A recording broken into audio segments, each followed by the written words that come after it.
Now, for more on this, criminal lawyer Elliott Willschick joins us now in studio. Elliott, thank you very much for joining us. Thanks for having me, Scott. After 22 years, he's now allowed to apply for this. What is that rule? Why is that in place? So that's in place because the longest sentence you can get in Canada is 25 years.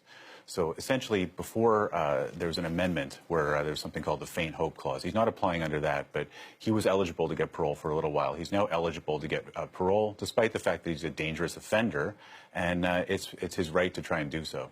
Now, what do you expect will happen at this hearing? How do these hearings roll out? So at these hearings, he has to show that he has some support in the community, specifically from his parole officer. He has to explain that he's changed somewhat. He scored very high on the test for psychopaths. It's highly unlikely he's done the type of work that he needs to show that he's improved. He would need to have something that's some form of remorse. He'd have to show that he's done a lot to make amends for what he's done.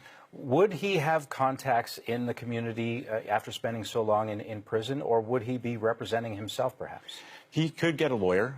It's certainly something that he would be entitled to have as well. It's highly unlikely that a lawyer would help him in this case. He's a man who killed 3 people.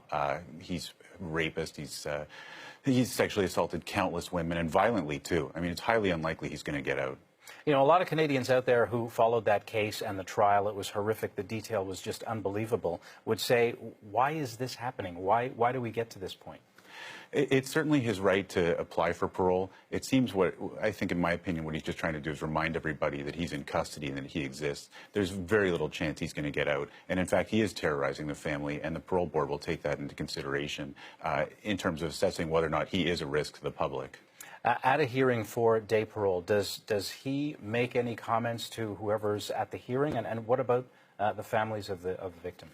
So the families of the victims will certainly have input into the process. But what Paul Benarardo will have to do is have people who can speak on his behalf and say that he's been doing certain programs and things like that, that he's tried to improve himself.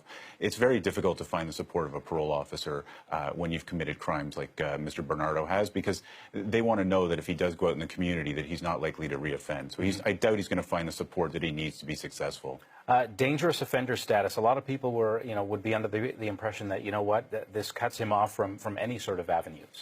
And that should be the case, but at the same time, it's not humane to have someone in custody for the rest of their life, and that's what the faint hope clause originally was. Now, as I said, he's not applying under that, but to leave someone in custody languishing forever, some people would say it's somewhat unfair. So he does have that right, but it's unfortunate that he's doing so early in the process. Criminal lawyer Elliott Willschick, thank you very much for joining us. Thank you very much for having me.